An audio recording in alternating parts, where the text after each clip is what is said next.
So, hello guys, my name is John Michael again, John Michael Reyes, and we're back for the tutorial and discussion about the chapter 10 layer, the application layer. Then, first of all, one, we are simply somewhat going to end in the chapter 11 and it is somewhat near. So chapter 10 is somewhat the application layer. Then application, as you can see in the OSI model, we've gone through the physical, data link, network, transport, then other stuff. Then as you can see, we are now on the transport application layer, so let's discuss the application layer. Then applications such as web browser, online gaming, chatting with and emailing friends enable us to send and receive data with relative ease. Typically, we can access and use this application without knowing how they work. However, for network professional, it is important to know how an application is able to format, transmit, and interpret messages that are sent and received across the network. We all know that in application layer, it is the layer where the OSI layer or the network is somewhat communicating or in touch with the end users or the end devices. Then visualizing the mechanisms that enables communication across the network is made easier if we use the layered framework of the OSI model. As you can see, the OSI model is always in the chapter discussion because as you can see, there are some physical data link, network, transport, session, presentation, and application.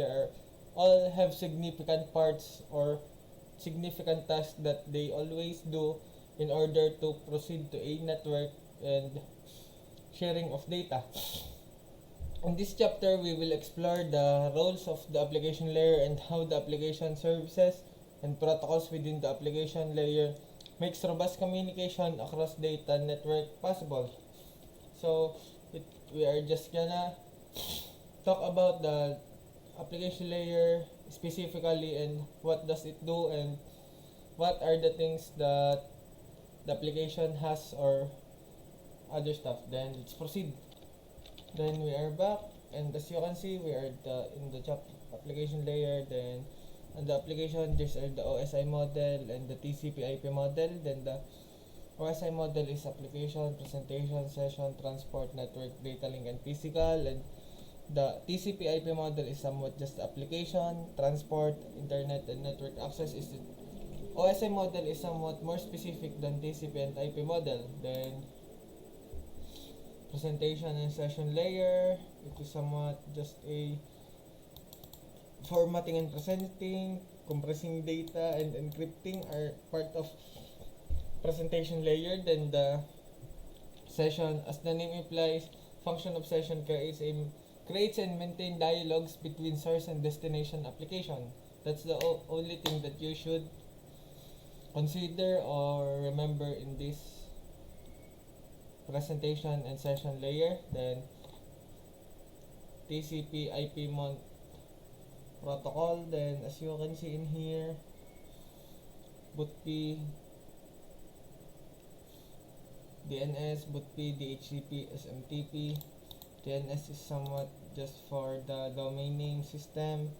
Then somewhat just BOOTP is the bootstrap protocol. Then DHCP is for somewhat just a dynamic host configuration protocol. Then SMTP or service mail transfer protocol, simple mail, then POP or post office protocol. Then IMAP or internet message access protocol maintains internet server. Then FTP or file transfer protocol. Then TFTP or the trivial file transfer protocol, HTTP and HTTPS. Then other stuff.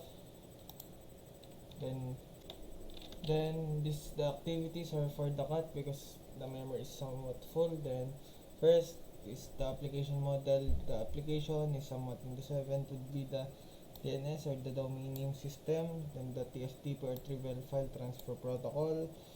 Then the DHCP or the domaining do dynamic host configuration protocol, then the IMAP or internet mail access protocol, then HTTP or hypertext transfer protocol, then the POP or the post office protocol. Then in the presentation there are only three, I think, because of industry. There will be the JPEG, MPEG, and the GIF, because there are somewhat used in the videos, image, and other stuff. And the OSI application model, there should be all in here because they are all in the application layer. Then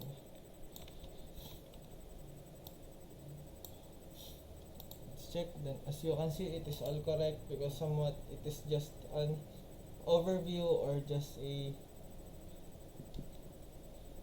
node to node how the application layer works, or what are the protocols that are in the application layer and in the presentation layer. And in the session layer, it is somewhat just as I've said earlier, it is the three of them have specific or distinct tasks in order to do something, and in order to have some communications, you have to do a task that one of each other are tasked to do. Then as you can see, it is quite simple once you've learned the OSI model and TCP IP model. Then let's proceed to the another one, I think, in which the major topic of chapter 10, and let's go. And somewhat we are gonna end the chapter 10 here and the application layer. And as we all know, the application layer is the OSI model is closest layer to the end users, because which means the application layer and the end user can interact directly within the software application. The application layer programs are based on the client and servers. It is somewhat, as you can see, just like in everyday use, I have my PC just like this. I'm doing some videos, and then I have my phones and other stuff. The application layer are somewhat just like this, the one who interacts with us peoples, then or end users. Then the application layer somewhat includes the following function. The function for some application layer are identifying communication partners, because the application layer identifies the availability of communication partners for an application with data to transmit. Then it determines resource availability, because the application layer determines whether sufficient network resources are available for the registered communication. Then the synchronizing communication, all the communication occur between the application requires cooperation, which is managed by an application layer. Then somewhat the services of application layers are somewhat called network virtual terminal. It is somewhat allows a user to log on to a remote host. To do so, the application creates a software emulation of a terminal at the remote host. The user computer tasks to the software terminal, which in turn talks to the host. The remote host thinks that it is communicating with one of its own terminal, so it allows the user to log on. File transfer access and management is somewhat FTAM is allows the user to access file in a remote computer, to retrieve files from a computer, and to manage file in a remote computer. It is somewhat a hierarchical virtual file in terms of file structure, file attributes, and other stuff. Then somewhat the addressing to obtain communication between client and server, there is a need for addressing. When a client made a request to the server, the request contained the server address and its own address. The server responds to the client request. The request contains the destination address, client address. To achieve this kind of addressing, DNS is used. And we all know that DNS, or the domain name system, is somewhat used in the application protocol or application layer. Then mail services. There are so many mail services that are used in the application layers such as SMP, SMTP, and other stuff. An application layer provides email forwarding and storage, just like the POP and other stuff. Then, some of the directory services. An application contains a distributed database that provides access for global information about various objects and services. The authentication, it authenticates the sender or receiver message or both, and there are so many more that you can add in the application layer, but I think we're just gonna go for the basics, and we're just gonna end the video right here, and that's all for the tutorial of the chapter 10. Then thank you for listening and watching.